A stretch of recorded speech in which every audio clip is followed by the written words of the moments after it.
Hello, and welcome all of you to a special timing of my take with Rosh Ya'acob Abraham. Normally, as you see from our logo, is normally at nighttime when the stars are shining. But we got a special early edition. And I wanted to close everything out right. I'm going on, this is going to be the season finale for the show. I'm going to be off for about maybe a couple of weeks to a month to regroup and reset things up and bring back these stories and these topics to you all that we have been discussing. Still going to be doing, I'm still going to be uploading content. So that's not going to stop. The only thing that's stopping is the live program. The live program is stopping for a while. But I will still be uploading content. Like I know all of y'all, the current of the month seemed to be a big hit. We get a lot of numbers off of that, which lets me know that that's something that y'all like to see. So definitely going to still have the current of the month. Got a good one coming up for y'all. Y'all might have seen these guys coming to be the current of the month. Or Karens of the month, give you a hint. Y'all might have seen these guys coming to be the Karens of the month. I got that coming up. So I got a lot of things in the work. I'm going to revamp and build everything up and make the program even better for you all. So what I will be doing every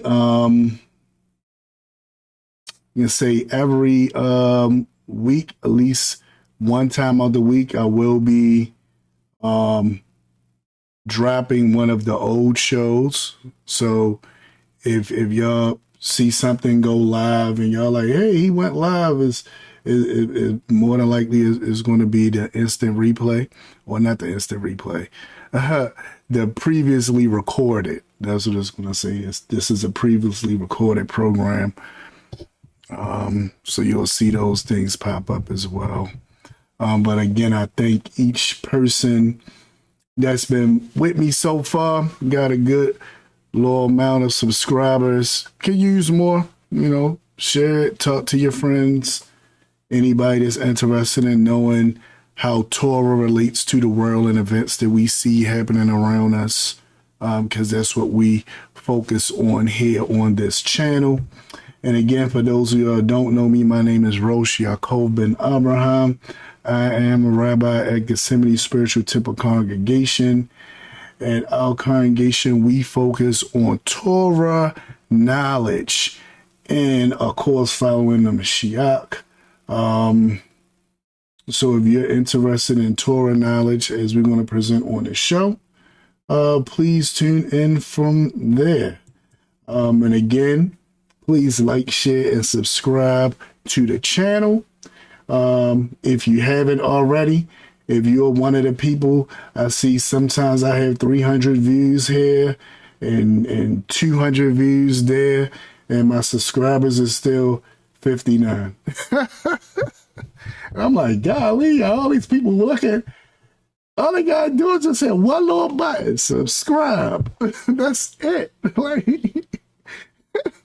if you watching and you like what you see because you coming back, you out of 100 people that done view different stuff. I got at least 100 people viewing on average. At least 100 people view the videos on average, even through the replay. All you have to do is hit a little subscribe button and click a bell. Or if you don't want to click the bell because just hit the subscribe button. Anything. It's like you watch this and whatever. And just keep it moving. That might be crazy. You sitting there like, wait a minute. All these people looking and only got 59 people subscribe. What is going on here? So I don't know. I try not to be like the people I see that keep saying subscribe, subscribe, subscribe, subscribe. I try not to be like like those people that say that, because I said, hey, oh, it's like I'm begging people to subscribe. But then at this point, I can see why they do that, because you sitting there, you see you get all these views, and you got this little bit of subscribers, and you're like, wait a minute, something's not right. Oh my goodness. All right, so I'm gonna have a nice little show for you all today. Again, y'all know if y'all want to interact, you can type something and it will pop up on the screen. I'm in my regular studio today, even though I got the little ticker at the bottom saying like, share, and subscribe. I've been trying to figure out how to use this in my regular studio so I can kind of merge the studios together, sort of. But I said for my finale, I can't be in the other studio that be falling apart and looking crazy. I said I got to be in this one. All right, so with that getting said and done, what's our agenda for today? All right, so our agenda for today's show is we're going to go into some breaking news. Of course, everyone knows what's going on around the world. The main issue that everybody seems to be talking about. So we also, of course, we have to talk about, this is a Torah show. We dealing with Yisrael all day long. So how could we not talk about what's going on over there in that part of Northeast Africa that is known as the Middle East, which actually is Northeast Africa. How could we not comment about what's going on over there? So we want to have our breaking news. We want to have our breaking news and our artist of the week. And after we have our breaking news and our artist of the week, then we're going to get into the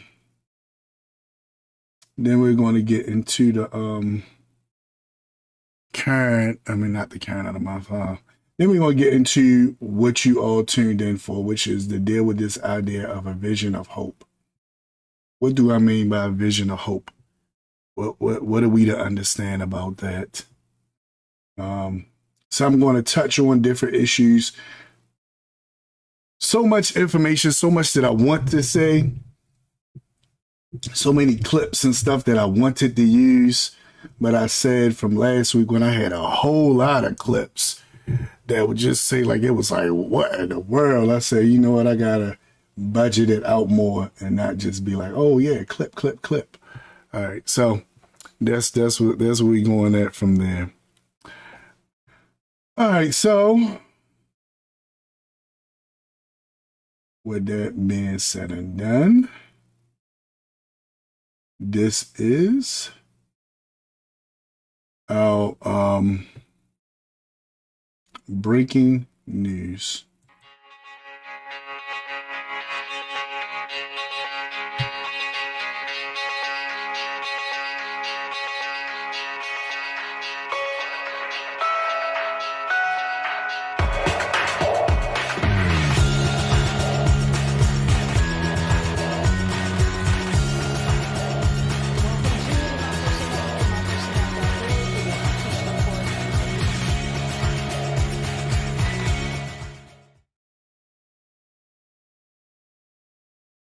Okay. All right. So, when I want to see a lot of news stories, especially stuff going on around the world, I always check out Democracy Now! Been looking at this program for many, many years. It's with Amy Goodness and Mr. Gonzalez. I think I don't want to say his name wrong. So I'm just going to say Mr. Gonzalez, just because I can't remember his first name. Juan Gonzalez. That's it. Thank you. Juan Gonzalez. All right. So it's with Amy Goodman and Juan Gonzalez. It's a very, very powerful show. Been out for a long time, and it has a lot of information on it. And we're going to look at some of this information on here and see how that's going to benefit us for today. So with that being said and done, we're not going to look at all of it, just going to look at the part that's dealing with it, and you see it's right for today. Epic Times is amazing as well. Oh, Epoch Times. Oh, okay, yeah, I gotta check them out, Akoti. I never heard of them before. Yeah, I definitely gotta take them out. Shalom to you. Shalom to you. I'm glad you are here. You will notice that I made you a moderator. So in case one day when we do have a lot of people on here, if somebody's out of order, like I see them being on other people's channels, I know you'll know what to do. All right, so definitely grateful to see that you are here. All right, so we're gonna get into the show. This the finale, y'all. Is for the season. It's not over. Oh yeah, you already know. I said, yeah, Kothi got it, boy. It's ain't playing with you. All right, so we will go ahead and get into this. This is Amy Goodman, and she's going to, basically run off the headlines. Amy Goodman. Palestinian health officials in the Gaza Strip say the death toll from 2 weeks of unrelenting Israeli attacks has topped 4,100, with over 13,000 wounded. More than 1,000 Gaza residents remain missing, many of them under the rubble of collapsed homes. In one overnight incident, the St. Porphyrius... Now, this is what I want. This is the reason why I wanted to use this for today, because when I heard what she said, I said, oh my goodness. Now, if y'all looked at the last episode the last episode of my take, on that episode, I went into a lot of the different things dealing with the Israeli and Palestinian conflict. I touched on it slightly, and then I also talked about how I couldn't understand what Hamas was thinking, because this was just, I mean, we see what's happening, right?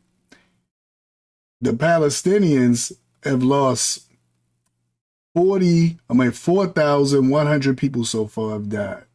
That's the estimate, right? And they say it's also estimated that 1,300 people has been injured. So altogether, that's 5,400 people that had been affected by the actions of this small group that's leading that part of Palestine and Gaza called Hamas. That is crazy. But as I told you all then, when it seemed like, oh, the numbers were sort of even, I said, no, it's not going to stop. They're going to make them pay, and the people going to be cheering for it. But now I said, the only way it's going to stop is when the people say, okay, enough is enough. Y'all done did enough now. Try to calm them down and say, all right, let's come up with some kind of ceasefire. Let's come up with some negotiations. This, that, and I'm not even sure if it's going to stop then, is what I said. I said that'd be a point where I could see it stopping, but I'm not even sure if that's when it's going to stop. But I said this last week, and that's when it was only 1,000. That's when the death toll was about 1,000 people on a Palestinian side. Now it's up to 4,100. I don't like to be right about stuff like this, but when after Sukkot, when the Zakane told me what was going on over there, I was in shock. Then I said, why would they do this when they know what's going to happen? Did they think it was going to make some big difference? I don't know. It's going to make a big difference. A lot of people on their side is going to die. That's what I said. You know, their people came over and did some horrific stuff. And it wasn't the Palestinians in themselves. It was the people from their government, the Hamas, came over and did some horrific stuff, right? And because of that horrific stuff, the response is going to be, yeah. Now, those of us who I'm going to give you an example for those that can't understand, right? Because I know a lot of young people get pumped. They feel like, yeah, we got to give it to them. We got to do this, that, and other. And that's probably how the young people in Hamas probably felt. There's probably some older people saying, no, we shouldn't do it that way. They probably told them, shut up, old man. We running this now, right? I dealt with some young people like that a couple of weeks ago, ironically. I was talking to them. They was upset about stuff, didn't want to hear about different historical accounts that happened to our people. They was frustrated about it. And I said, well, man, you got to understand, our people did what they had to do to survive so that you can now make a difference today in doing things another way. And they was like, I would have did this. I would have did that. And I was like, and this would have happened. I would have bucked. I said, well, they told you go out in that field and work. What you would have said? No, I ain't going out nowhere. I said, then they would have whipped you. I would have grabbed the whip. Then they would have cut your hand off. Right? I would have cut their hand off. Then they would have killed you. But right before they killed you, they would have let you watch them rape you, your women,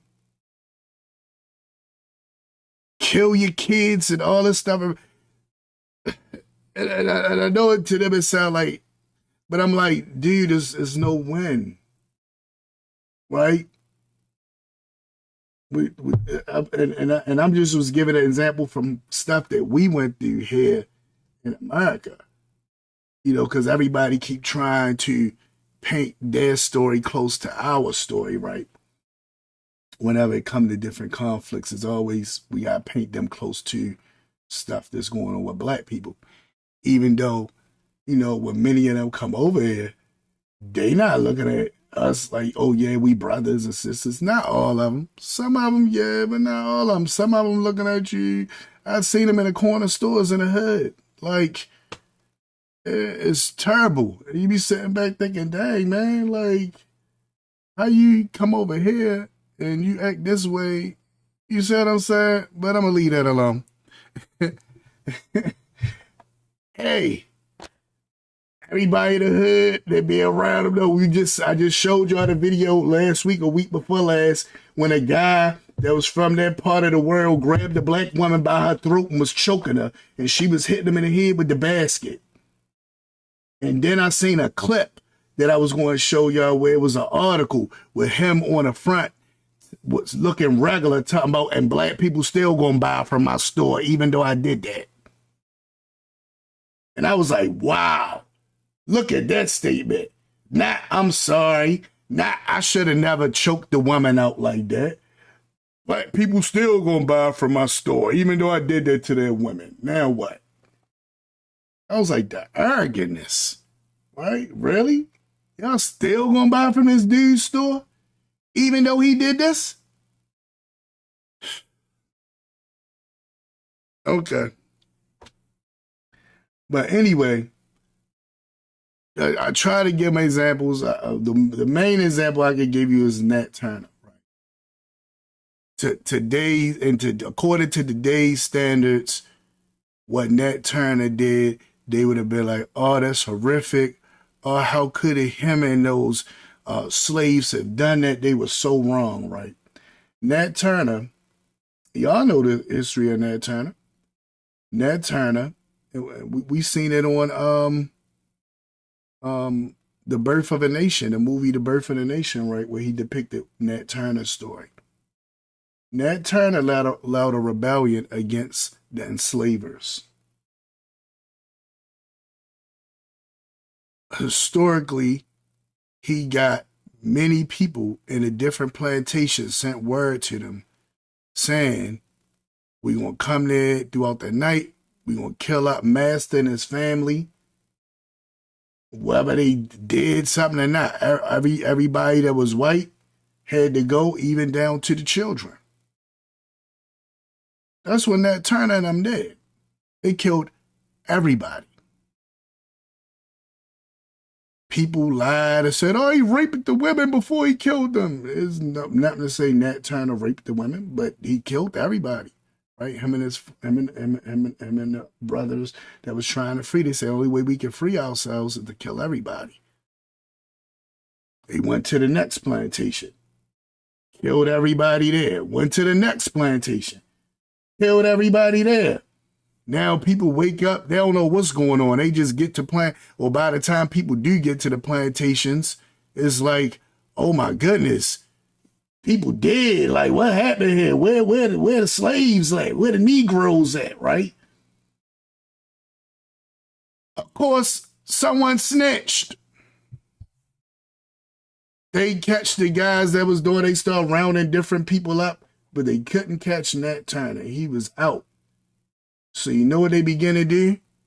They begin to execute several people a day. People that they knew wasn't involved. Women, children, did not care. Killed everybody. It told Nat Turner, this is going to keep happening till you turn yourself in. This is going to keep happening until you turn yourself in. We're going to kill everybody. That's what bloodlust does, right? Now, according to how we look at stuff today, everybody been horrified. How dare Nat Turner and them coming in and kill them? It could have been another way, right? And that's how we looked at this situation. Could have been another way. But the response is going to be what the response is. So I'm telling you, it's going to get worse. It's going to get worse. We're not going to get no better until somebody step in that they respect and say, hey, okay, it's enough, guys. Then they'll calm down. But as long as y'all can be out on college campuses protesting all you want. You can be in different squares in different countries protesting all you want. It's not going to stop.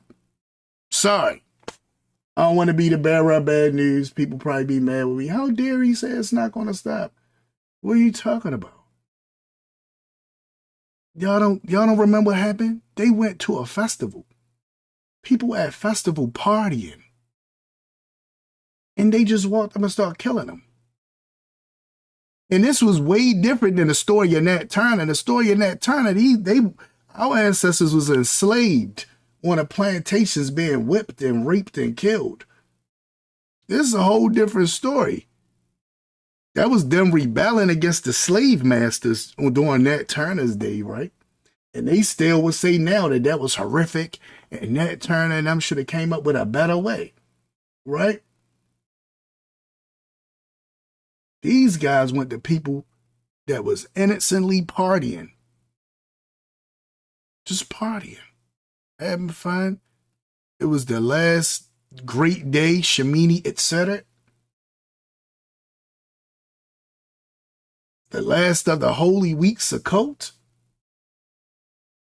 And they just came in and started killing people. And taking hostages.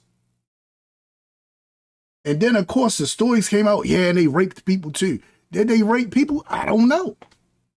But that's what the accounts say. They raped people. We know they killed people. And we know they kidnapped people. And we know they killed children too. Did not care. So if you can indiscriminately, if you can just come in there and without any discrimination, just start taking people out. What you think the response going to be? That's why I went to that clip, that part from the Bible where Israel was mad at Moshe when Pharaoh basically was saying, "I'm gonna take Israel out," and they said, "You put a sword in Pharaoh's hand to kill us." I said, they done put a sword in these people. They done put a sword in their hand. What you think gonna happen?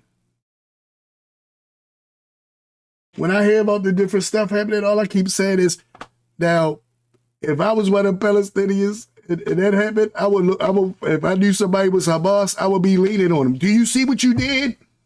We would have heated arguments where I would lean on them terribly and say, "Look at what you did." And I don't care how much they try to say, "Well, we was living like that." What you did causing all of our people to be murdered now, and they're going to take even more than land because of what you did. It was another way. Especially in during this time, and indeed, that was a whole different situation where they was dealing with stuff. It's different from slavery. Everybody like to try to link it up to what we went through. That's way different than what we went through, right? It was another way. Or try to figure out another way. Try to get louder voices, this, that, other. But when you indiscriminately come into a country and start murdering and kidnapping people, and you know how the people that you're doing this to feel about you. You know how they feel about you. So what you thought was going to happen? So as all that stuff happening, I would look at, if I was one of them, I would look at my family as involved in that and say, see what you did? See what you did? We would have heated arguments. We would fight it out. I'm sorry. I would throw it in their face every time I get a chance. Every time it's a new bomb, and I look at them and say, "This is because of you."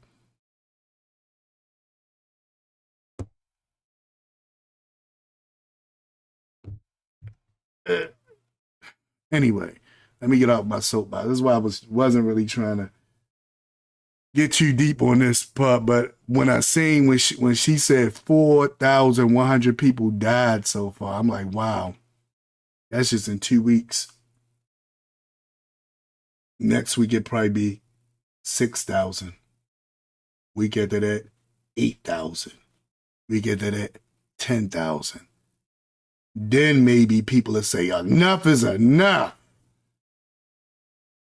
But the idea is to teach them to never, ever even think about doing anything like that again. That's the idea. I want to teach you to never, ever even think about doing this again. And it's very sad, very, very sad. I feel for the people that's dying, because for the most part, they probably just look like, dang, we ain't tell them to go over there and do that, but we dying because of it.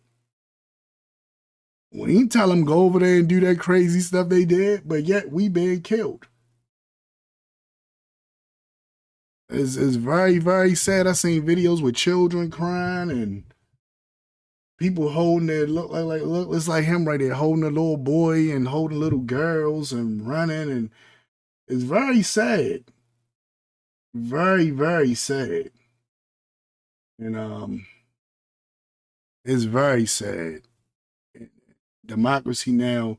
is a more balanced news channel where you're gonna hear all the sides. And that's why I like them. I'm gonna check out Epoch News that you was telling me about too, Okoti, see how that is. But you can get a balanced story over here. More than 1,000 Gaza residents remain missing, many of them under the rubble of collapsed homes. Israeli attacks has topped 4,100 with over 13,000 wounded. More than 1,000 Gaza residents remain missing, many of them under the rubble of collapsed homes.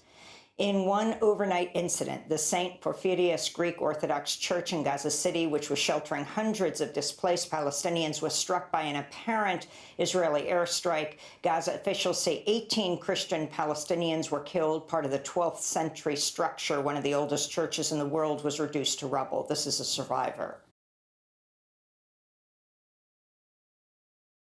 It's sad. It's very sad. And I pray that I'm wrong. I pray that I'm wrong and that all this would just cease.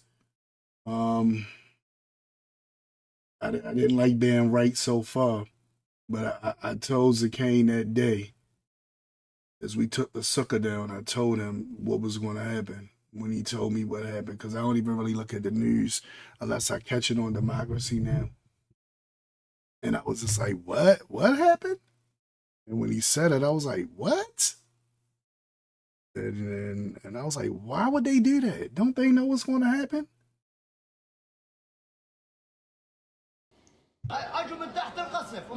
They came here to escape the airstrikes and the destruction. They thought they were safe here. The destruction followed them. The destruction followed them, Biden. Biden, you were giving all your support to Israel to kill the civilians. Gaza's Like trying to reach out to Biden, trying to get him to calm it down. President Biden. We'll see.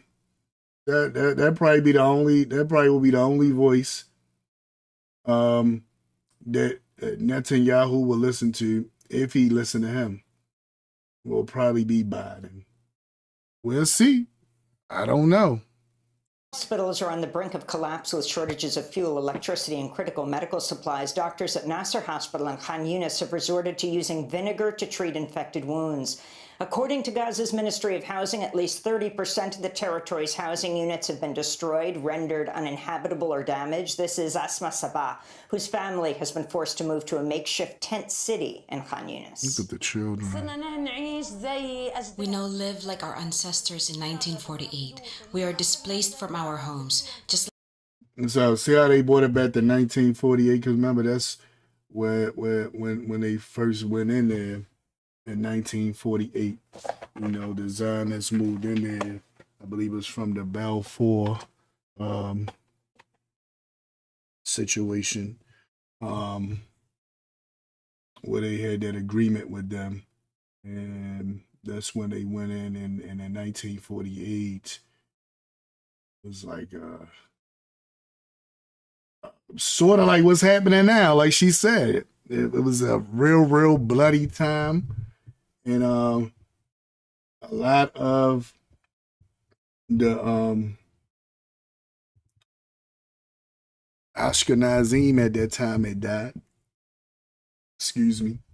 A lot of the Ashkenazim at that time had died, and also a lot of the Palestinians had died, and they established homes and settlements and began to move them out, and they moved in. So that's what she's kind of alluding to, like it's happening all over again. We're going to be displaced. They're going to take the rest of our land. And it's like,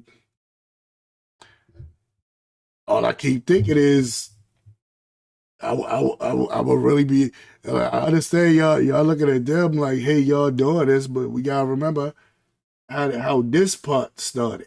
We know how the original thing started, and going back to 1948, yeah, you going back down to the different origins of it.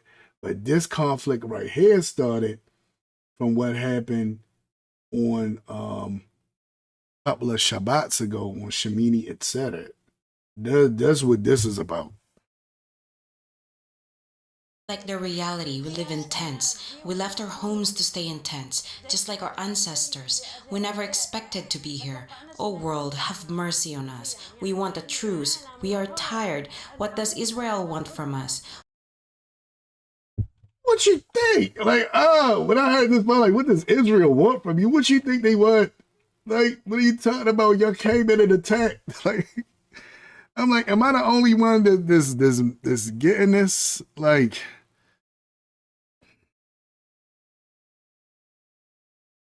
maybe if it had been any other day that this happened, it'd been something different. But this was on a holy day when at least the religious of the Israelis would have been practicing, you know, and observing, which we seen was happening at that festival for Shemini, etc. This was on a holy festival. It was sort of like it was like catching, what's that phrase? Catching you with your pants down. Like you wasn't. Not only was you not prepared, you festive. You're not even thinking about anything like this, and it was on a Shabbat. Like, this is on a Shabbat. It was on Shemini, etc. The 8th day of Sukkot. Like, not saying it was you know, that did anything, but because people representing you did something. Now it's like, They want all of y'all to pay until they feel like they caught the people that was responsible. That's what they want. Like, and they not going to stop. Maybe y'all need to might need to start handing people over. I don't know. We keep crying out to the people protesting. I don't know what to say. But what I can say is this is very, very sad. We are displaced from our homes. What more do they want? Earlier today, UN Secretary General Antonio Guterres arrived at the Egyptian side of the Rafah border crossing to Gaza, where a humanitarian aid convoy remains stuck Friday. Despite a deal to allow the passage of the first 20 trucks, Guterres urged Israeli and Egyptian officials to open the crossing as soon as possible to allow food, water, medicine, and fuel to be delivered at scale, calling it the difference between life or death. They already said they don't care about that. They not going. Oh my goodness! It's like y'all. Oh my goodness! Let me just play this. Let me just play it out. So many people. In the occupied West Bank, the Palestinian Health Ministry says 13 people were killed Thursday as Israeli forces bombed and raided the Nur Shams refugee camp. 7 of those kills were children, 2 of them just 10 years old. Meanwhile, human rights groups report heavily armed Israelis from illegal settlements, sometimes backed by Israeli soldiers, have increasingly forced Palestinian Bedouin villagers from their West Bank homes, seizing the properties. On Thursday, Israel Told you it was going to happen. And this is the beginning. It's just the beginning. Now I want to show y'all something that happened here. And then I'm going to close out this breaking news. I want to show y'all something that happened from here. There on your screen as it relates to breaking news that we have been following for the past now 2 weeks. According to our content partners that... Let's go back. Y'all see this 6-year-old little boy right here? This in America. So this not even in the Middle East. This showing you how much it even spilled over to America, right? This little boy in his apartment by the so-called landlord. I don't know if it was the landlord or who it was, but they said it was the landlord, so that's what I'm gonna run with. Could have been a super, whatever. This little boy, 6 years old, was stabbed, I think it was 26 times by this guy. Why? Because of the war between the Israelis and the Palestinians. Because of what happened on Sukkot. This young man over here, this don't even got nothing to do with fighting for Gaza. At this point, this is something over here in America. This young boy, 6 years old, was stabbed to death by a grown man.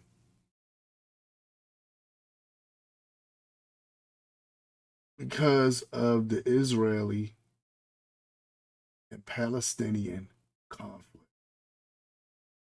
that's happening right now. This just happened the other day. When I heard this, I said, what? What is going on here? What's this? Past now 2 weeks, according to our content partners at Fox News, a Plainfield, Illinois man is facing some serious charges this morning, including murder, after he allegedly killed a 6-year-old boy by stabbing him 26 times. He stabbed him 26 times. 26. We're told he seriously wounded the child's mother as well by stabbing her more than a dozen times. And then he stabbed the mother more than a dozen times. So he stabbed her about maybe probably 18 times or more. And he stabbed a little 6-year-old boy 6 times. I just want us to get this, what took place. And again, this is here. So it's not even across the seas. This is here. We're told all of this happened over their faith as Muslims. The Will County Sheriff's Office said deputies were dispatched to a home in Plainfield Township at around 11:40 a.m. on Saturday in response to this stabbing between a landlord and a renter. Let's look at him. This guy. Now, I'm thinking maybe he started trying to stab the mother, and the little boy hit him because he got hit in his face with something. I can't remember. I think she's going to say it. So I'm thinking maybe he was attacking the mother, and he got hit in the face by the thing with the little boy. Then he turned around and stabbed him 26 times. That's me trying to make some sense out of it. But other than that, if he was stabbing a little boy 26 times and then the mother walked up like, what are you doing to my son? And start, I don't even know. I'm just trying to figure out how did it even conflate to this? Okay. A renter. When deputies arrived, they found 71-year-old Joseph N. Suba sitting on the ground near the driveway with a laceration on his forehead. We're told that President Biden responded to this attack late Sunday evening, saying, quote, "The horrific act of hate has no place in America." He went on to say, "Jill and I were shocked and sickened to learn of the brutal murder of a 6-year-old child and the attempted murder of the child's mother in their home yesterday in Illinois." Now, I hear him. I hear what he's saying, but we had this same thing as I told y'all again on the last episode. Check it out. You hear more stuff about it on the last episode. I don't want to be too redundant, but as I told y'all on the last episode, this just shows the power of TV as mind control. What does a white man in America care either way? He took the propaganda and narrative to heart. Shaking my head. Exactly, Akoti. This shows you the power of it. You constantly saying this stuff over and over and over. And then that's why I like democracy now, because it tells you the both sides, right? When I look at the regular TV, all we hear is how the people went in there. They were savages. They did the horrific stuff that we know they did. And that's it. They raped the women, killed the children, and then you just keep hearing this over and over and over and over and over till this man decides, I'm gonna do this to this lady. She a Muslim, her son, I'm gonna stab her son to death, and I'm gonna stab her. And this is what he does. And then he's sitting there on the steps like he out of breath trying to get himself together. Like, what? Like nothing was going to happen. Like they was going to say he was a hero or something. And I don't understand how Biden is shocked by this, because that very thing happened. During 9/11.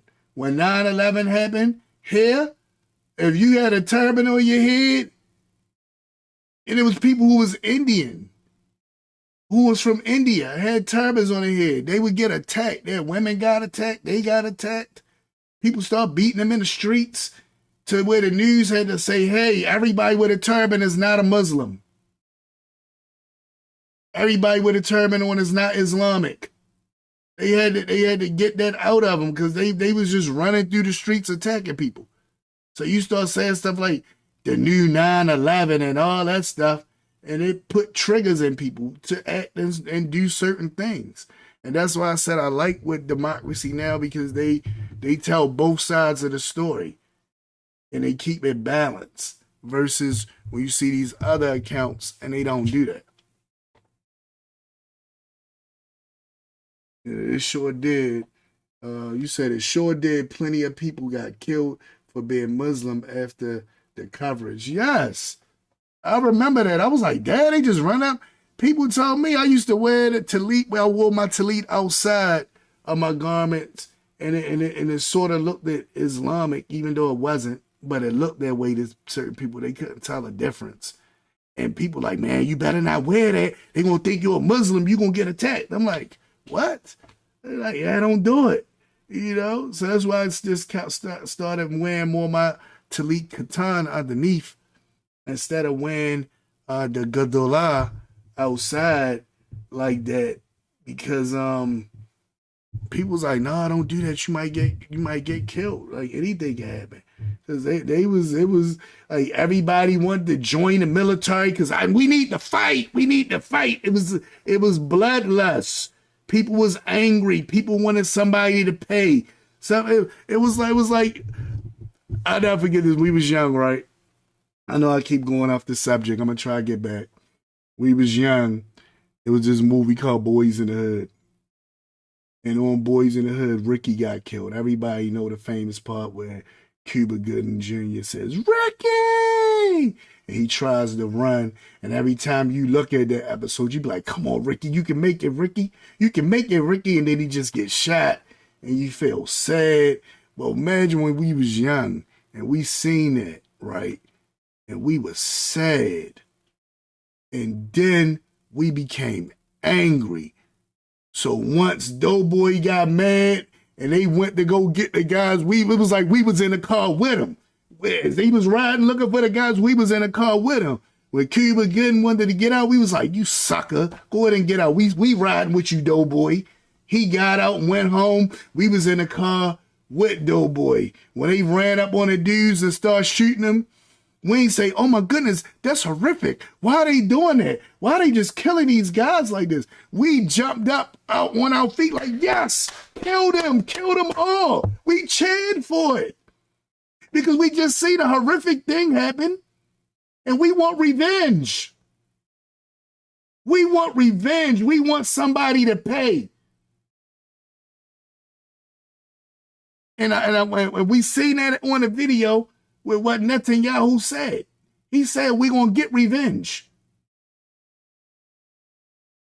So that's how we felt. When Doughboy and I was shooting those guys that killed Ricky, we was like, oh man, they just killing another black person.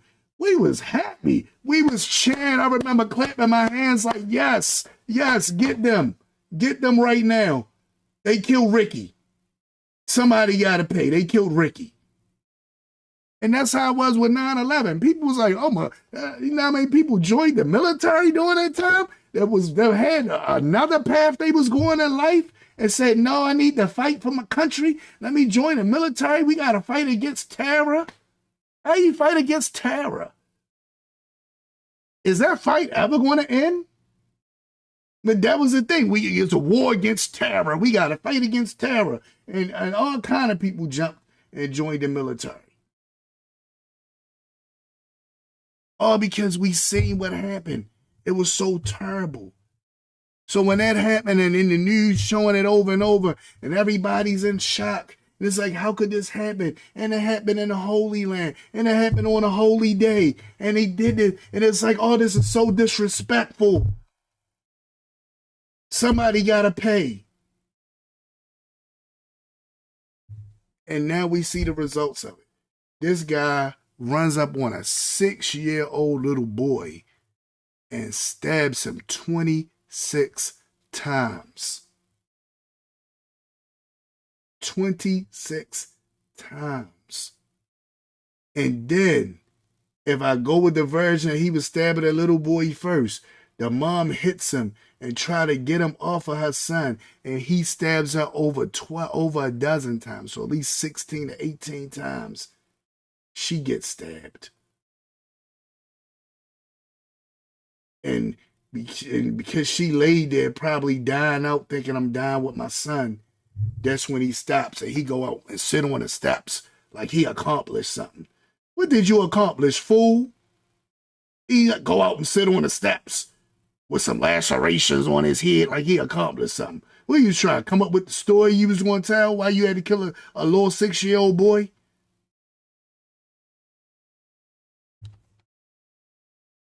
Ridiculous. The child's Palestinian Muslim family came to America. See? Palestinian. He knew they was Palestinian. So it wasn't just because they was Muslims. The news account tried to play out, oh, it's because they was Muslims. No, let's talk about, see, even in this situation right here, instead of the news being up front saying why this little boy was killed, they try to play it off and say, oh, it was because they was Muslims. No, they was killed because they was Palestinians. And this had to do with what was going on over right now with the war between the Israelis and the Palestinians. And because she was Palestinian, this is why he did this. Not because they was Muslims. Seeking what we all seek, a refuge to live, learn, and pray in peace, end quote. That statement from President Joe Biden and Jill. And President Biden, see, he spilled it. He knew that she was Palestinian. So he know what it's about. He know what it's about. Everybody know what it's about. But we going at that time now is a lot of protesting and stuff beginning to happen. So things might start slowing up, and that slowness that I said gonna happen, probably gonna happen. But at that point, when this was happening, all that stuff was going on, people was cheering for this stuff. Not for what this guy did to this little boy here in America, but for what's happening right now over in Gaza. It was like, yeah, it was like how we cheered for Doughboy to get the killers of Ricky. They chant, okay, these guys, they killed people, they gotta go. What they supposed to do? They gotta go. They kill people. And you gotta stop and think, wait a minute, it wasn't all of them that killed people. It was a part of them that killed some people. So why don't we just search out and find those guys that killed the people? Why we gotta kill everybody? Everybody gotta die?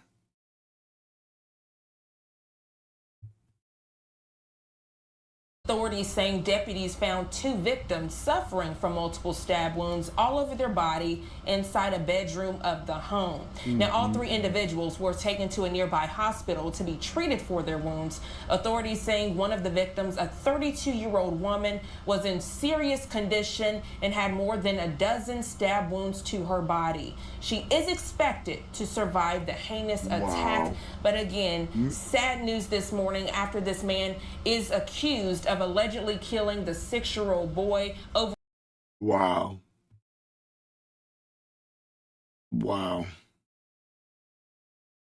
How she gonna live with that, right?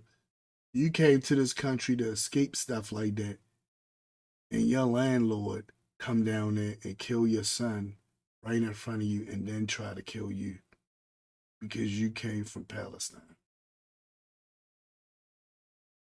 For his Muslim faith, that boy there on your screen, and then that previous shot actually showed the man who is accused of these crimes. And that's why it's happening. We see it right there. Israel at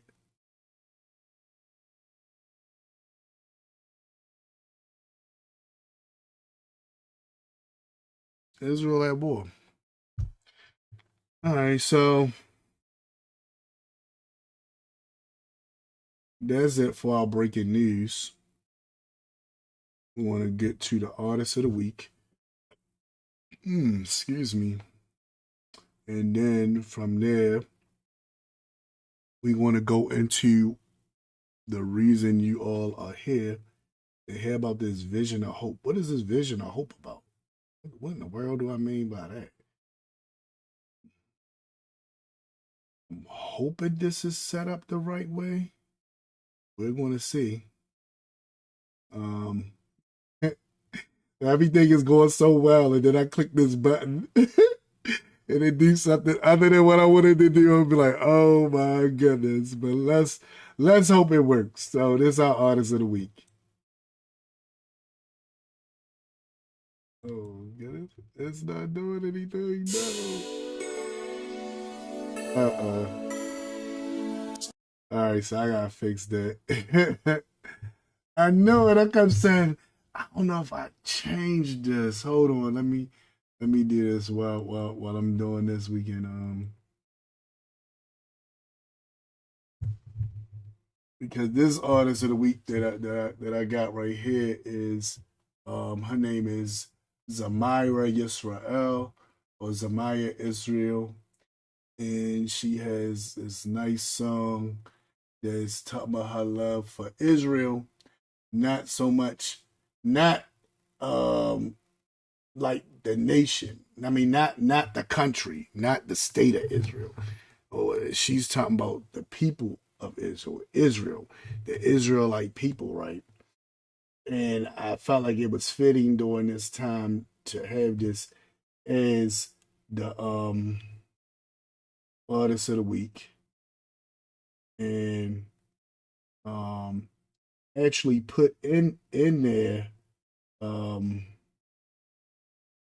actually put in there a video from Vice News, who's one of their reporters was killed during an airstrike during this Israeli-Palestinian conflict.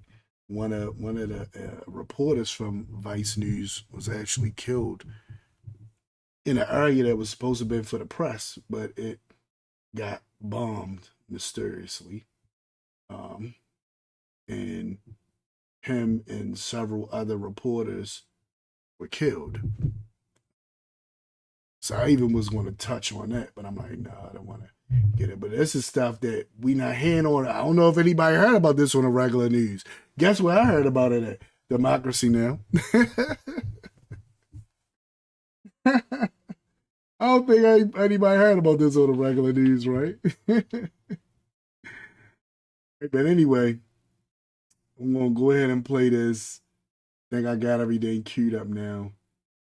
It's showing this is depicting the protests over the different discriminative things that was happening to Black Israelites and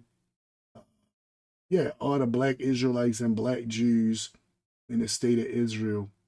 And it even deals with one of the soldiers who was Black in the Israeli army, who was Black, that was attacked by a police officer and knocked off his bike and beaten, and how this guy made a video, but within the video he actually put the actual clip of what happened.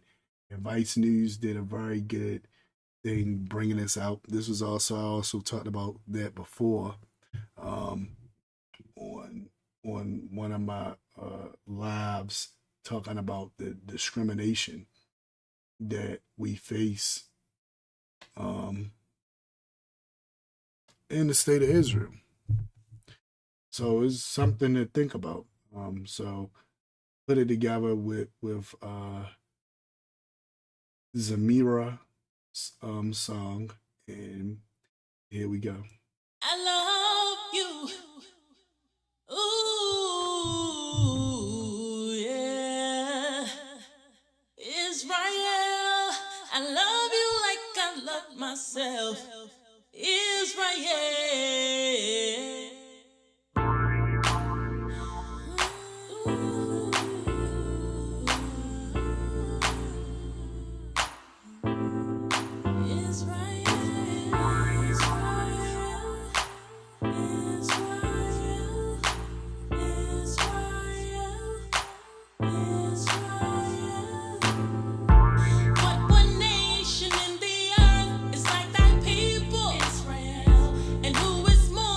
At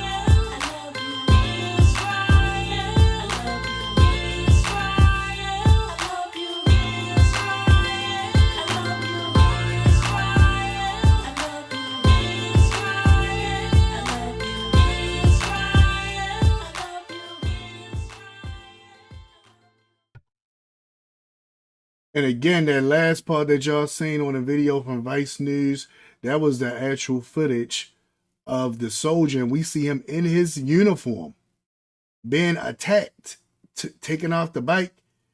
They threw the bike down. They stomped him out and everything. I believe he just got beaten. I'm not sure if he got killed or not, but it was other ones that actually got killed. And when we seen the protests that, and even saying over there about Black Lives Matter, and not being a part of the organization Black Lives Matter, that's a whole different thing. Like the phrase Black Lives Matter was from the grounds roots. It came from people who was chanting it, saying our lives matter. Somebody said, hey, I can make some money off of that. I'll take that and market the name and copyright it and all that good stuff. And people that's saying, yeah, Black Lives Matter, I can get them to give me money. And that's what we see happening with that. But outside of that, it was just a slogan, not even a slogan. It just was a matter of fact that was being stated because the people felt like that, and people took the people's chant and decided to make it into an organization so they can make money from it.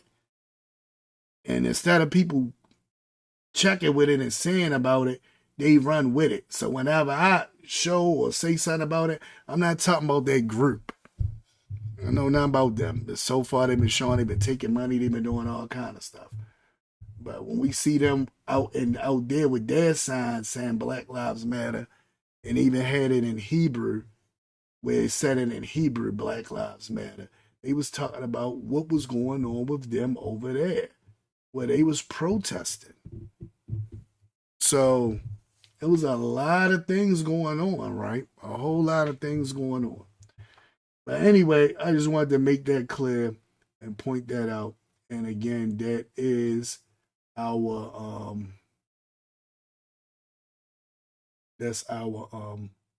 artist of the week. All right. Nice song too. Very nice song. Sister did a good job. I got all her stuff in the description. So if you want to support her, it's right in the description for this live. You can go to it and see it. It's right there in the description. And also all the videos and links and stuff that y'all see me posting, I will have those links for y'all if y'all want to watch the video for yourself without my commentary, so you can get an idea of what's going on. And even the videos we about to look at now, if you want to watch them outside of myself and my commentary, then you can. I will have the video in the link for you. Now, we got about an hour left, because I only wanted to do 2 hours. I know y'all used to me going over and doing about 2.5, almost 3 hours. So I'm trying to cut it down to that point. So I do got my eye on the clock. So we got less than an hour left. I'm going to try to squeeze all this stuff in. All right, so the first thing.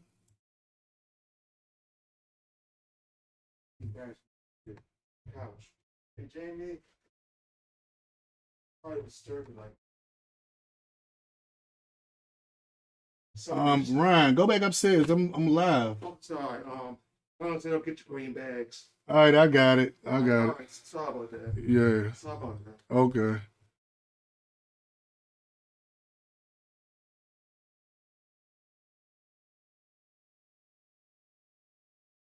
Shut the door.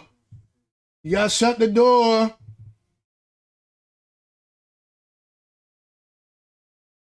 Oh my goodness gracious alive.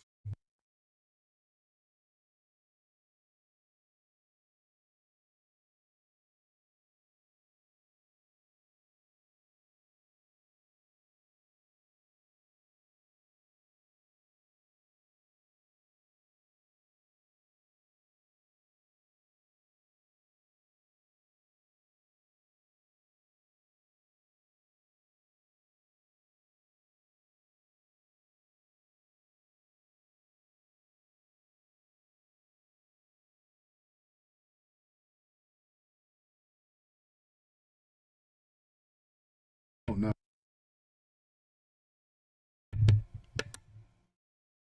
Oh man, okay. I thought it was back on so y'all can hear me. Can y'all hear me now? Hopefully y'all can hear me now. Because I was doing a lot of conversing, and then I happened to look and see the microphone blinking.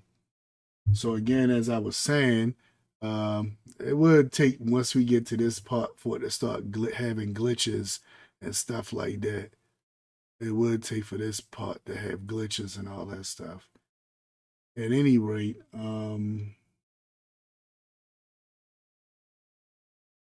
yeah. So we wanna try to get this part out and done.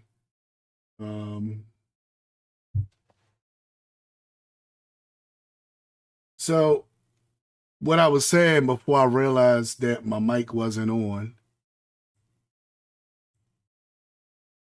What I was saying before I realized that my mic wasn't working and my mic wasn't on.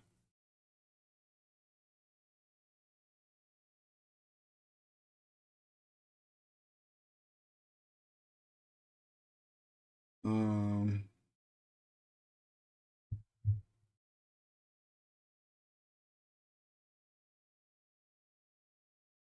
oh my goodness.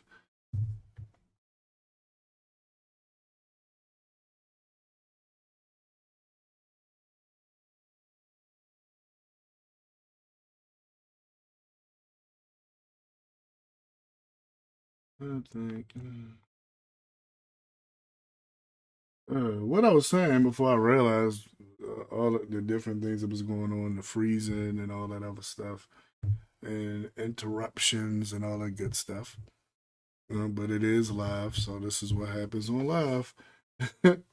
So let me use that to get myself together. This is what happens on lives. Um,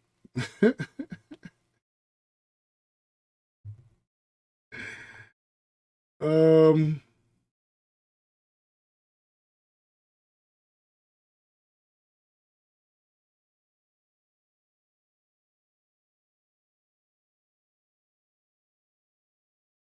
let me see.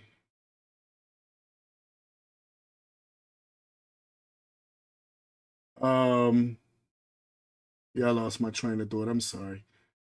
So anyway, getting back into what we were talking about, um, just looking over the different stuff in the war. And then you got people taking sides. You say that people saying, I'm on this person's side. I'm on that person's side. I'm on this person. I'm on that person's side. You got all these different things happening with the wars and people on this person's side, on that person's side, and all that stuff.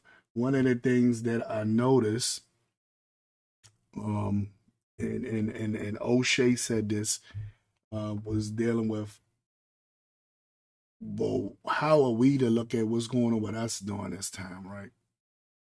You know, what's the focus with us? How am I to bring this with Torah? How is this, that, and other? So I'll let you see what I'm talking about when I bring up the O'Shea clip. So the first clip is from O'Shea and is dealing with the It's good, everybody. situation. All right, so let me go to that, cue that up real quick. All right. So this is O'Shea, and there was some things he said that I was like he was on point, and we just gonna go from there. Guys, I really want to have this conversation about this war in Palestine and Israel. I know many people have interest in this. Government, America, I heard Iran is now making some ominous threats against the United States. But I focus more or less on black issues, right? I'm a black channel. I'm focusing on what we as blacks should be doing. And I think that's the most important because the world doesn't care about the blacks. You see what's going on with. Now, he's gonna make some very hold on. Okay, there we go. Now he's gonna make some very good points, right? There's different issues that's happening with black people. You don't hear the world talking about that. You don't hear the world saying, "Hey, I stand with this African country. I stand with that African country." You don't hear nothing, right? It's just that's what's happening with them. You don't even hear nothing about it. Like, if he would have brought up these different conflicts that he's about to bring up, I wouldn't have knew anything about them. I don't see it on mainstream news, right? So when O'Shea brought it up, I'm like, wow, really? That's happening? That's happening? Really? I didn't know that. So check out how O'Shea does this. And I felt like this was very vital, to how he does this. O'Shea's a very, very smart brother. Most important, because the world doesn't care about the blacks. Mm-hmm. You see what's going on with Niger and France and Burkina Faso and Mali, and just things that's happening in Black America, things happening in any part of the world where blacks are at. We tend to have people having a less of opinion towards us for whatever the reason is, but we know what it is. Ukraine gets a lot of attention.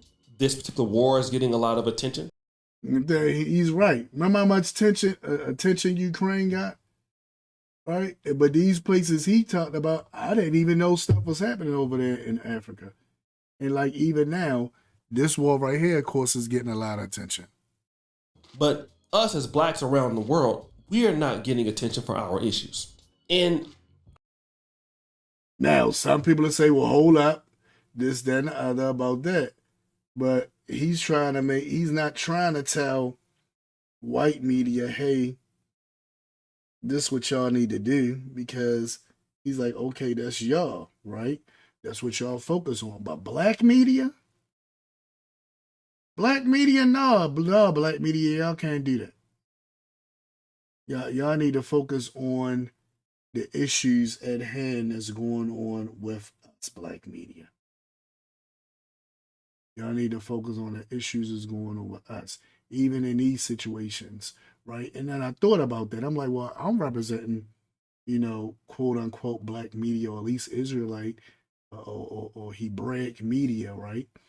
So that is an issue that I do have to touch on, and I will. But also, I need to figure out, okay, well, what this got to do with us on the other end.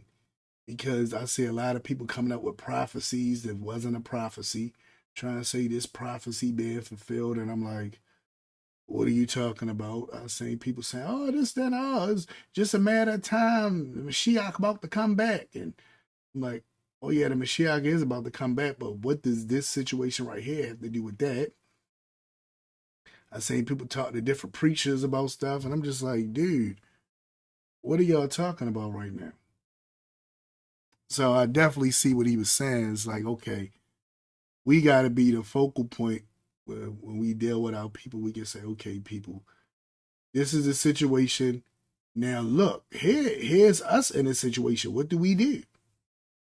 I noticed that we have blacks who are really vocal about what is going on in other wars. And I want to play an example of that right now with Brother D.L. Hughley, and then I'm going to come back. Yeah, this was crazy how he's going to bring this out about DL and what DL said, and which I don't see DL said anything wrong, but I'm going to listen to it again and see if my opinion has changed. Israeli government right now is taking the time to call out celebrities who are Palestinian, and they're saying they're not condemning the actions. I have no doubt that Israel has the right to defend itself. I think that what Hamas did was an abomination. But I also can hold in my head the idea that there are people in Palestine who are at risk too. And I refuse to believe that every Palestinian, every person that's trapped in Gaza is a terrorist. Now, that is a great point that he made. And O'Shea seemed to think he's going to get some backlash for it. But I don't think he's really going to get backlash for it, because he first off, he condemned what happened, which we all do. That was really, really horrific. Like, I still can't believe. I seen the footage from the festival.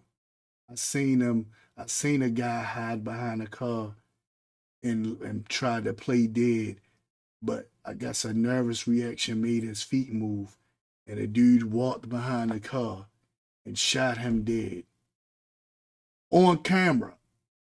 Little did he know he was on camera. He was on camera, just walking around, just shooting and killing people. That's running from them. There was this their party, and not soldiers that's out fighting them, but civilians. So as he said, that was a horrific thing that happened. And as we all say, yeah, Hamas should be required to pay for their actions in that situation. But also, does that mean every Palestinian is Hamas? We know that ain't the case, because there's other Palestinians that's in the West Bank and the other part that they gave to the Palestinians, or that they separated, sectioned them off to. They not Hamas. And they even was attacking some of them over in the West Bank. So it's like, what's going on here? So, I see what he's saying, right?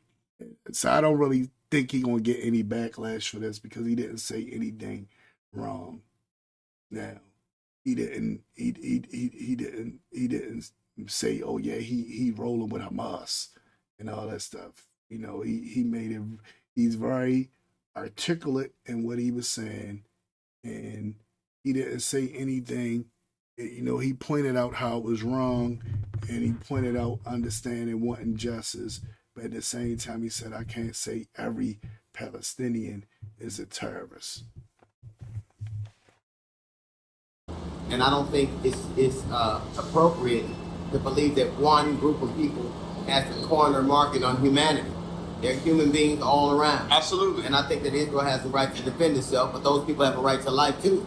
I think that, you know, to just dismantle somebody because they have a different perspective from you. I imagine if I were a Palestinian, I'd have a different perspective than I would if I were Israeli.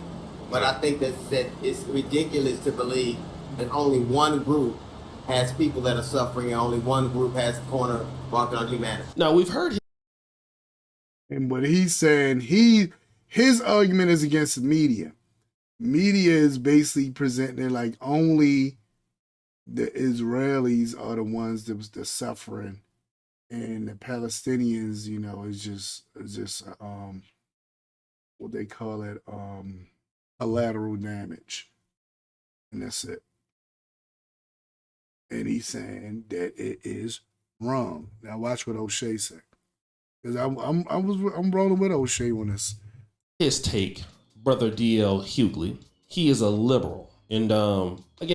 Well, then I don't know if he getting into this liberal stuff, but I'm gonna let him finish it out.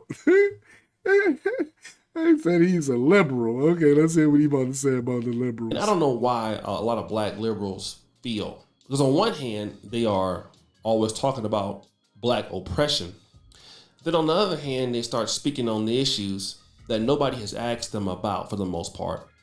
Now, that's why I said, come on, O'Shea. The man literally asked him. He not on his show talking about it.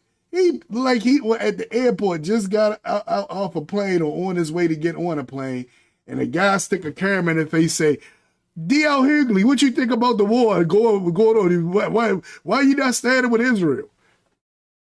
And it's like, what I'm gonna say? All right, let me explain this the best way that I can. So in this situation, I think O'Shea, I know a lot of people don't like D.L. Not saying you don't like him, O'Shea. But I'm just like, come on, O'Shea. The man just asked him the question. What are you supposed to say? I decline the answer and just keep it moving. Maybe he could have said that. But he felt like, no, I can't say that, because then people going to make a big deal about that. Oh, he don't want to talk. You know, he don't want to say nothing. This, that, and the other. So, yeah. Dealing with something that is completely not their business, when their focus needs to be on Black America or on blacks in general. But as you see here, D.L. Hughley is talking about something that he's going to get himself largely in trouble with. And that's talking about something that he don't really understand. And he needs to keep his mouth off of that. All right, so I'm about to get off the O'Shea part. O'Shea now going to dig it on D.L. Hughley. But to his credit, the thing that I did want to focus on and what O'Shea was saying was that we got to focus on us, right? What's going on with us with this situation, right? So that's when I ran across this video from WillieD. And WillieD's video was real deep. And it hits at home. So I'm gonna bring WillieD's video up. What the ladies talking about? Oh, let me see what you're saying, Akoти. This is all by design. Albert Pike, a known 33rd-degree Mason, said in his book, Morals and Dogma, the war is instigated between the two religions against each other to wear everyone out. Yeah, I can see that, right? I can see that. I can see that. I definitely can see that. You know, and it does make you feel suspicious about different things. You know, as different people point out, well, how come they didn't know this? How come they didn't know that when you got the best military, one of the best military, one of the best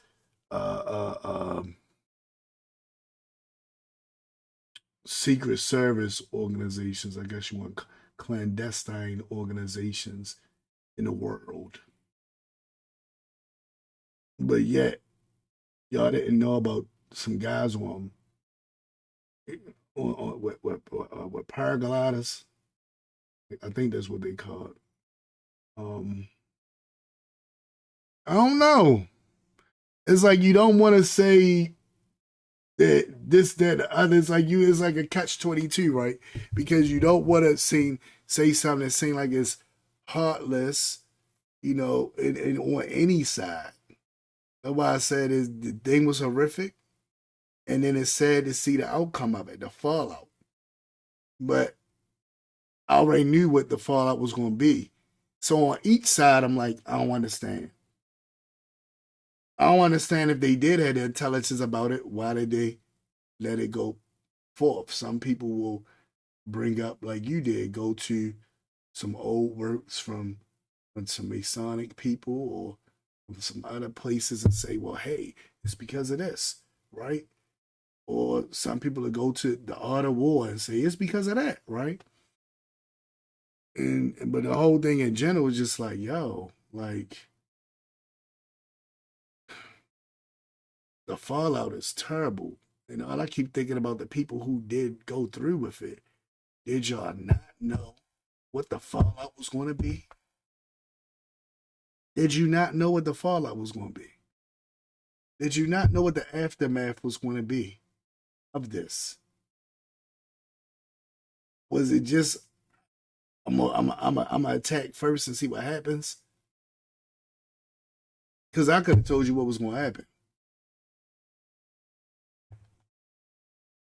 All right, so yeah, so WillieD gonna get into some stuff dealing with us now. So now we dealing with us and we getting closer to this vision. What's up, family? By now, most of you have heard about the anybody can get it war going on between Israel and Palestine. What you may not be aware of is the Black Hebrew Israelite religious community in Israel. See how he bought it. That's like what O'Shea said. I said, yeah, I see this is like this how we should be presented. Like, okay, well, how we dealing with this? We see what's happening on these two sides, but in this situation with us over there, because we are over there, and and some of our people are in the military and are giving their lives and fighting. You know, and they got fans, so it's like, well, how are we dealing with what's going on over there, right? Bring it more close to home to us. You know, so then when you do that, it brings about more balance on our end of things. So when I sat back and I looked, I said, okay, this video popped up, and I was like, wow. So and what he's gonna bring out about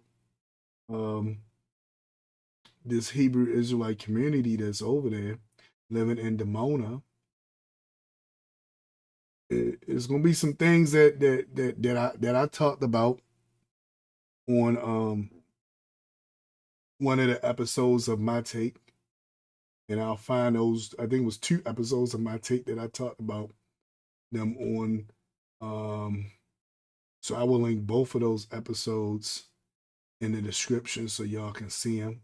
And I will attach them to the end of this live so that y'all can click on them and see them as well.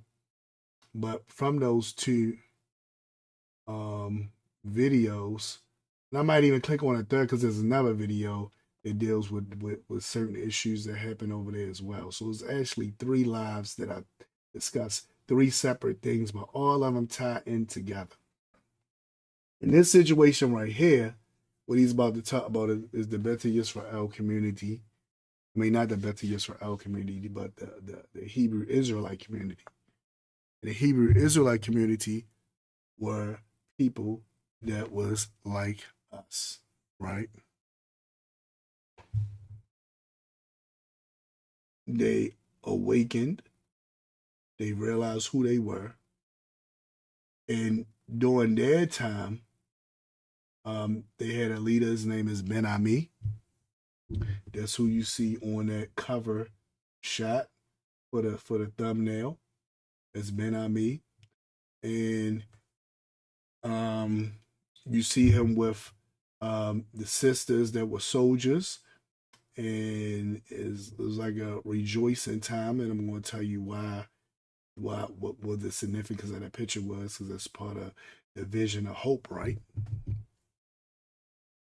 They traveled back. A call went out, right?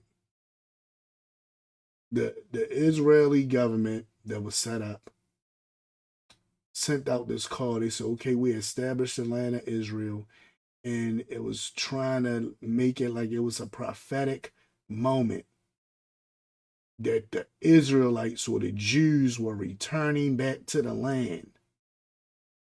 And this was a prophetic moment.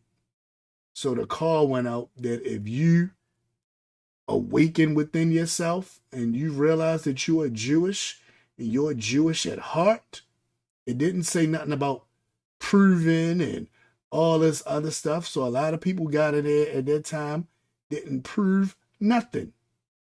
Said nothing about proving. Said nothing about religious, because the religious part came afterwards. Rav Kook went there to establish that part to give it some legitimacy. Because as you see on a future episode I'm going to show with the Ashkenazim that's against the state of Israel. There's some Ashkenazim that's against the state of Israel. And it's because of what it says in the Talmud about going into the land as a united front and taking it by force, and how that will bring about a lot of destruction and war. And we were forbidden, according to the Talmud, to do any of that. So when they seen this happening all those years ago, they were not happy campers. They said this is not what's supposed to be happening. And they was against it. And by them being against it, the people was like, what's going on here? Because at first, remember, as was pointed out, when you go back and look at the historical accounts, they originally was talking about going into, I believe it was Uganda. But it seemed like that wasn't going to work the way that they wanted it to work. And they decided, okay, well, we're not going into Uganda. Well, where are we going to go? And the idea that was off the table, but came back on because they was looking like, well, how are we going to go there? It was Palestine. But the idea about going to Palestine was, there's already people there. What are we going to do about the people that's there? Oh, we don't care. Let's go there, right? Because we can sell that more. Because Rav Kook came up with the idea, saying the people returning to the land. That was Ralph Cook or Coke who said that. They came with that. But it wasn't really religious at first. So now people returning. They said we need help to build up the land. We give you a certain amount of land, this, that, other. All you got to do is, if you know you Jewish at heart, right? Not that you gotta be able to prove anything. All you gotta do is know that you Jewish at heart. If you know you Jewish at heart, then you can come back. And many people came. Yemenites came.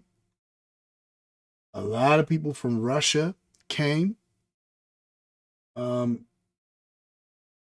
Russia and Ukraine and other places like that. A lot of those people from those areas came. You had some people from Asia came. You had the Moroccans or the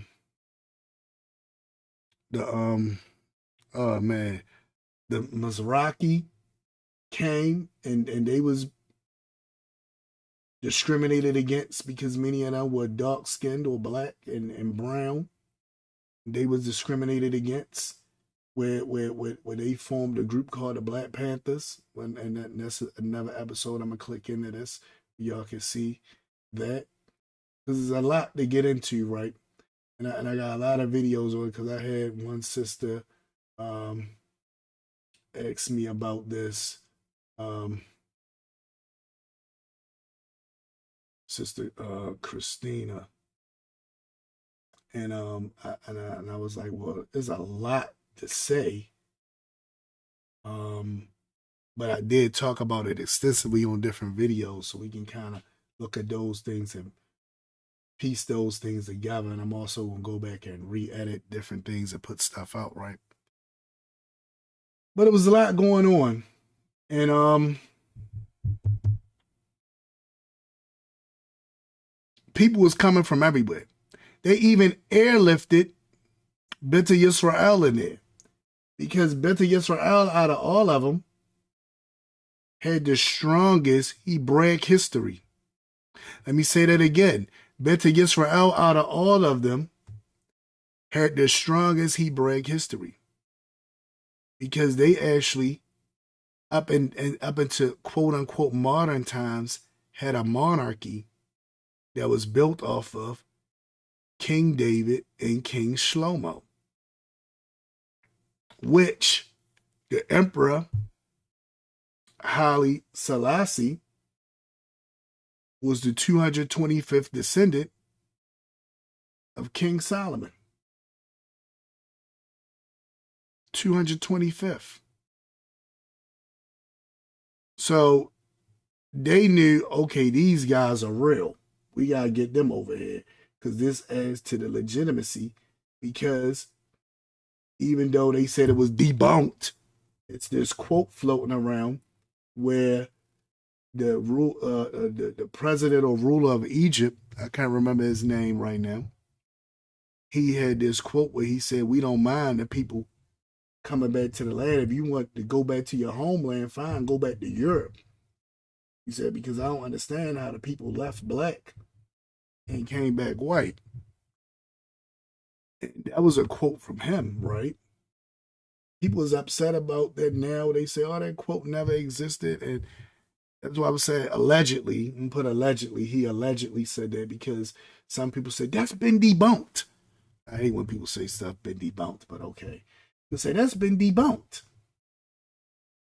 I don't know, right? But the idea behind all of that is this was going on. People was returning. Ben Ami and his congregation, which was a large congregation at the time, they all had to understand that they were Yisrael. They said the call went out. They felt like it was a prophetic call, as everybody else did. Call went out. Let's go to the land.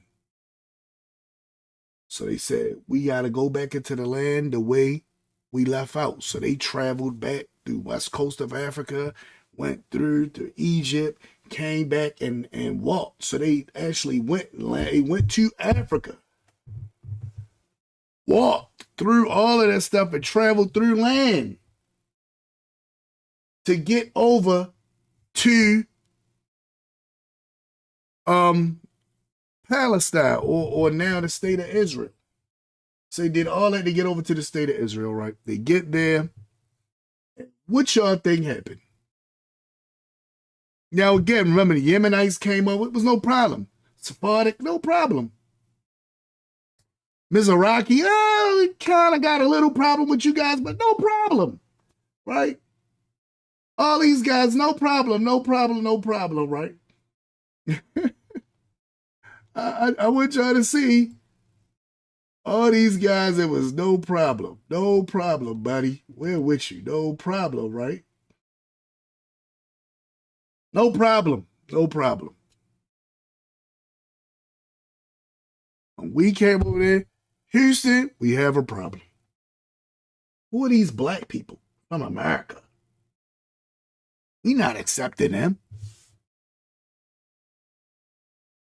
Even though it's historical accounts that says that's who these people are. We not accepting them. Because, as y'all see for the different stuff, there was a lot of racial discrimination going on in the land. They said, we're not accepting them. So they held them up at the border for a minute. And it was just like, you know what?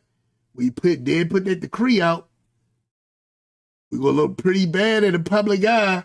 Have to put this decree out saying it don't say that about proving anything. It said it says if you feel like you Israel at heart.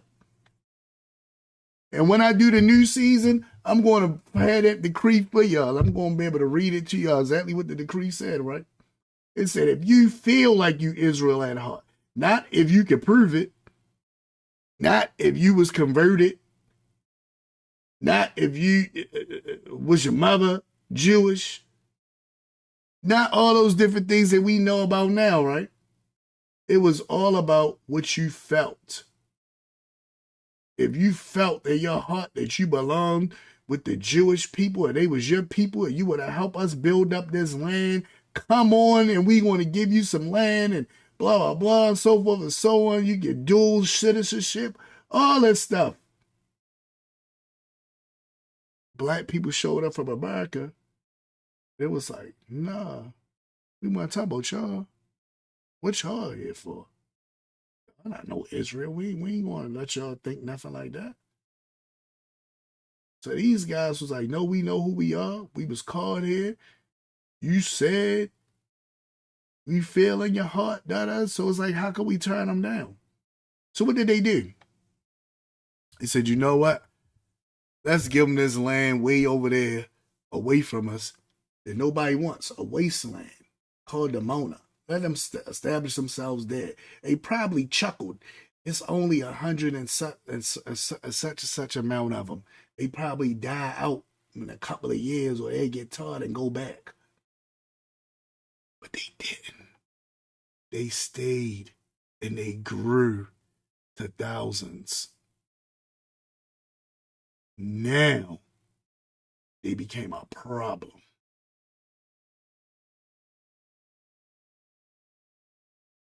Now it's an issue. And that's where this part right here from WillieD comes into play. So I'm going to play this part right here from WillieD. That's where this part right here from WillieD comes into play. So let me go back to that screen.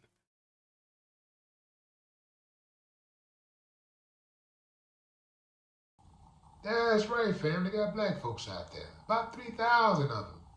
And many of them, well, dozens of them, are at risk of being deported. Yes, you heard that. At risk of being deported. Now, let me explain some other stuff to you. Remember I showed you the part where and I'm going to put all this stuff together for y'all. for the future show. So when we come back, we're gonna come back with a bang. We'll come back right where as we left off, dealing right with this issue, and it's gonna be a bang. We're gonna get even deeper into it, right? You see all these brothers, and let me take my picture out the way so y'all can see. I got my face up here. Let me move my face out the way so y'all can see this. All right, so you see the brothers and sisters. They got their uniforms on. They are soldiers, right? Now, that wasn't always the case. That wasn't always the case where they were there and able to be soldiers. Because remember, they didn't want to accept them at all. The way the account goes is that one of the Hebrew Israelites' children, like one of the leaders' children, was at a restaurant that was bombed by a terrorist, and his life was at risk just as much as the Ashkenazim life was at risk. And they realized that, hey, we all live in this land together, like the Hebrew Israelites been telling them for years. But I digress. We live in this land together, and we are one people. We all supposed to be Israel. So the Hebrew Israelites not even trying to discredit them and saying you guys aren't Israel. They discrediting them, saying y'all not Jewish. But they not discrediting them. They saying we all in this together. This all our country. I wanted to show the clip where the brother was saying that, but I'm running out of time, as I knew I would. So I'm not even going to be able to show that clip, right? But I wanted to show the clip where the brother said that. He was like, you know, we all got live here. But like I said, for the next part, when we come back from the season, when the next season begin, and I start off that show fresh, we're going to deal with that. And I'm going to try to have stuff more cut up and put together with titles and all that kind of stuff. But anyway, so these guys right here, it was a deal made. It said, okay, we will give you permanent residency. We're going to make an agreement with you, right? Because they, like as WillieD said, like 3,000 of them, right? So he said, okay, we're going to make a deal with y'all. Because y'all have grown greatly. So we make a deal with y'all. This is our deal. You send your children to join in with us and be a part of the military. We'll give you permanent residency. So you send your children, as we see in the picture, see them with their uniform on and so forth. You send your children to be a part of the military, and we will grant you permanent residency. But there's only one catch. You cannot let any more Hebrew Israelites from America come over here and join with y'all. Y'all are it. It's only y'all. That's it. Can't have no new people pop up. Got the new people pop up, they gotta go. So you hold up your end of the bug, we hold up ours. Now what happened is they be, and this started in 2021, and I was surprised that it's still happening, but yeah, I don't know why I'm surprised. But this started in 2021. In 2021 is when they start making a decree saying other people that's there gotta go. So they start telling people that was born there that they had to go. That all they knew all their life was this land. They start telling them no. We don't think that y'all was part of the people for the agreement, so you gotta go. People that's been there all their life, you gotta go. Right? I'm gonna let Willie finish talking about it because we about to run out of time. So at the Willie, I'm not even gonna get to the next video. I'm just gonna end it right after WillieD. I had something from Go Black to Africa, but I really need to tighten that up anyway, because that'd have been a lot of me trying to find the exact part that I wanted anyway. So at the WillieD, I'm just gonna close it up. Yeah.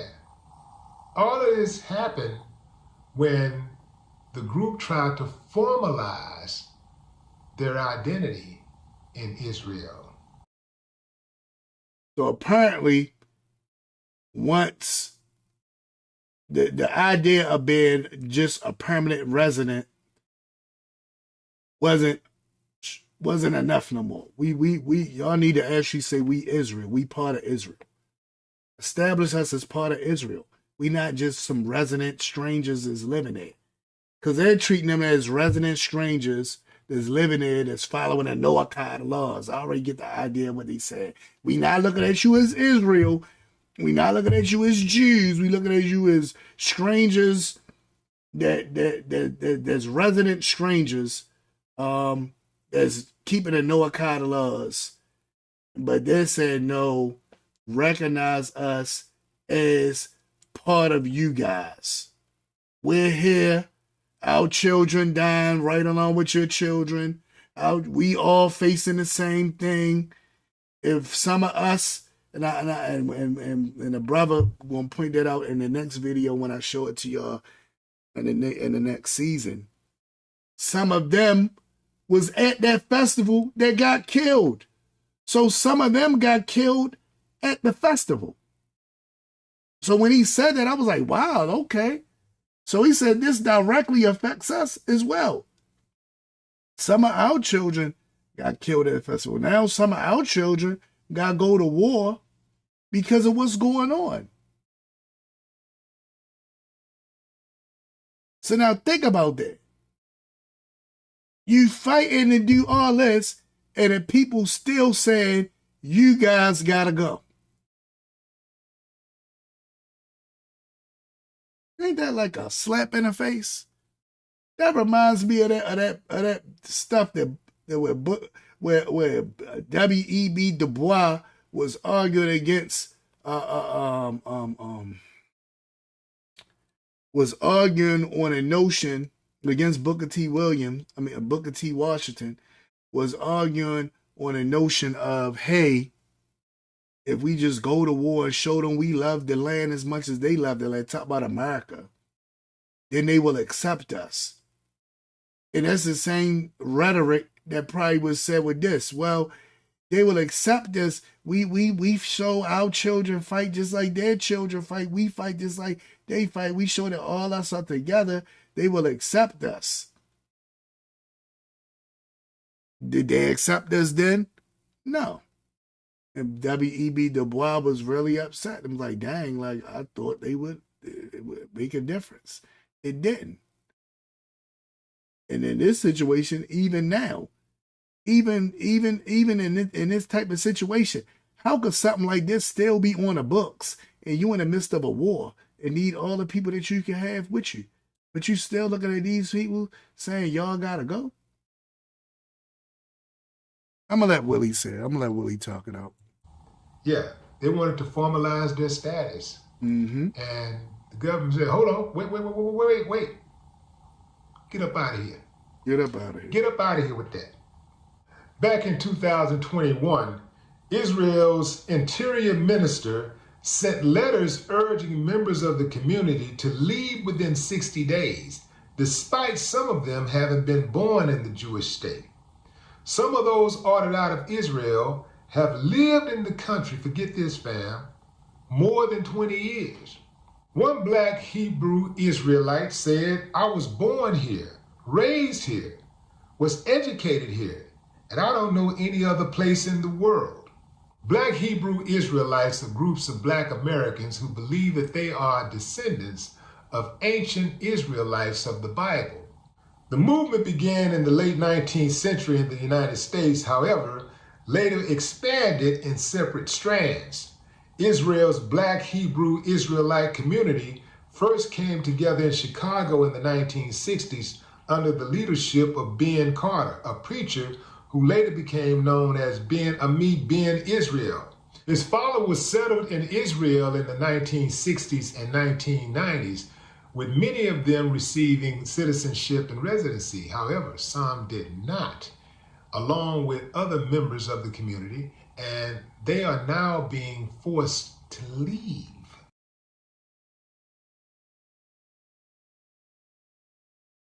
I got the same look, Willie. Think about that. Being forced to leave in the midst of a war. Sorry. When Willie put this up, I was like, wow, are you serious? There are children out there fighting right along. Are you serious right now? And then they coming up to black people who said, who you stand with? Oh my goodness, boy. I see the look on Willie's face. Willie like, well, let's see what Willie gonna say. So what do y'all think about that, fam? Israel, a lot of black people are riding for Israel right now. You know, yes, they are. They're like on Israel's side. Yeah. Amar, what's his name? Amari Stoudemire. Cussed out BLM and said an Efferman. You know, Israel. I wonder, do dude even know where Israel is? He was riding for him really, really hard. Like, oh my goodness, he doesn't say that. If you've never been to Israel or Palestine, oh my goodness, how do you pick a side? Like, if you don't know anybody in either one of those countries, you don't have family, how do you just pick a side? Now, somebody started by his defense. Like, I'm running the people defense today. I done ran a D.O. Hughley defense against O'Shea. Now I'm talking about to Amar Stoudemire's defense to Willie. To his defense, Willie. Now this, what you said really should be a smack to his face, right? Because he said that he's a black Hebrew Israelite, right? And I'm not sure if he converted to Judaism or not, but that's his angle. Is, you know, that group that's over there that's being told, hey, y'all gotta go.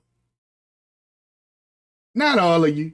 Some of y'all, yeah, we gonna honor our agreement, as Willie said, but the rest y'all gotta go. And so he is looking at it like, I got family over there. He is looking at it like, they my people too. So I got what Willie is saying, but to his defense, he is doing that. Because we've seen murder on both sides. We've seen kids die on both sides. We've seen women die on both sides. We've seen men murdered and maimed on both sides. Yeah. We've seen communities destroyed, schools and mosques destroyed. Yeah. On both sides. Innocent people killed on both sides. Yeah. What makes one pick one side over the other?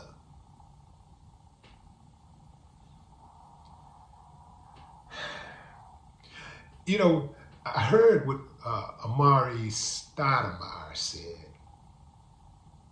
And this dude really looks goofy because I haven't heard any of that passion with all of the killing that goes on in America. I'm sorry. All of the black babies. Yes. Who get hit by stray bullets. Mm-hmm. Who get killed when their parents are pulled over by the police. Yeah.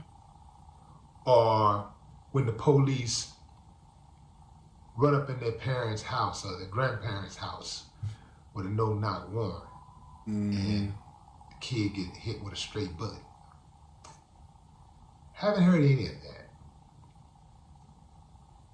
I wonder why.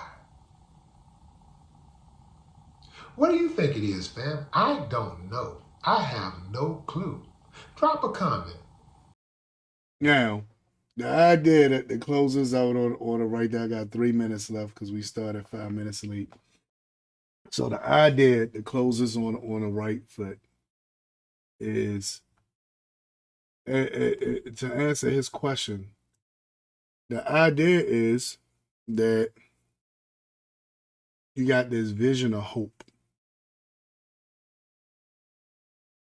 The community over in Dimona, just like Amari Stoudemire, has hope of acceptance. Same thing we had over here, hope of acceptance, right? Like, we gonna do so much stuff to prove to people that, hey, I'm just like you. We get busted in the head. Hey, don't bust me in my head. I'm just like you. Get told I don't want you in my store. Hey, I'm just like you. Why can't I be in your store? Told you can't drink from the same water fountain. Hey, I'm just like you. Why can't I drink? So it's sort of it's a thing like that. Like, hey guys, my children dying just like yours. We going through all the same things together. Y'all gave us this little plot of land over here that really y'all don't even want. Y'all wasn't planning on living over there. Believe it's near a nuclear power plant. It's like the worst of the areas where you can be. That's where y'all put us. We made it into an oasis. We showing you that the Almighty has us here for a reason. Let us all come together and work together.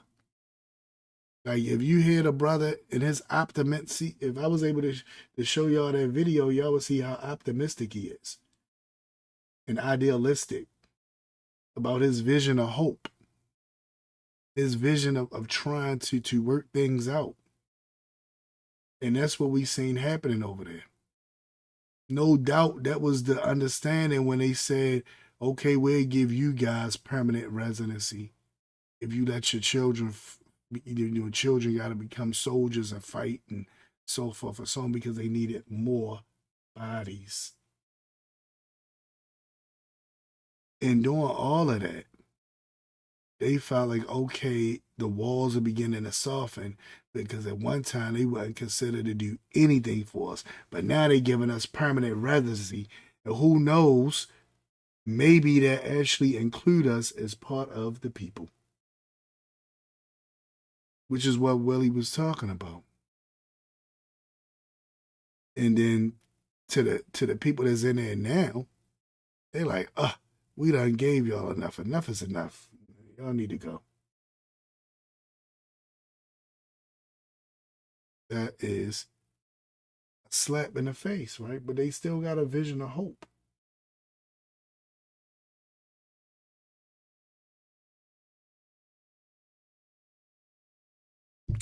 I don't know what's going to happen. I am not a prophet, so if something I say don't come to pass, please don't stone me. I am not a prophet. I'm just somebody that studies Torah and try to bring that understanding to you all. I appreciate y'all for these past few months being there with me and riding with me through this, through all these different shows, and as I look back over the shows and I see how much we changed to get to this point that we are now, I feel like it was a lot of success that's taken. I remember when I only had 5 subscribers. Now I got almost 60. I remember I only had 10 views here, 5 views there. Now I get up to 300 something views on different things, depending on what I'm talking about. The average, when I average it out, at least 100 views a week for the live. And I appreciate y'all for that. This was a good ride. and it's not going to end, people. We just rolling with it. I'm just happy, and I really pray that by the time I come back, that all this stuff be better, that it be to an end, and then we have even more stuff to talk about with that. But I know y'all might didn't want me to really focus too much on that, but I felt like that was a big issue, because that's what we living in right now. Everybody's talking about it, like through the news media, social media, all the people within our community, our Hebrew community, are all talking about this. And on our side is more or less, what does God do with us? How does this affect us? So that's the angle I wanted to bring it at with this show. So appreciate you all for being here. This is not the end. This is just the closing out of this season. And with that, bid you all shalom.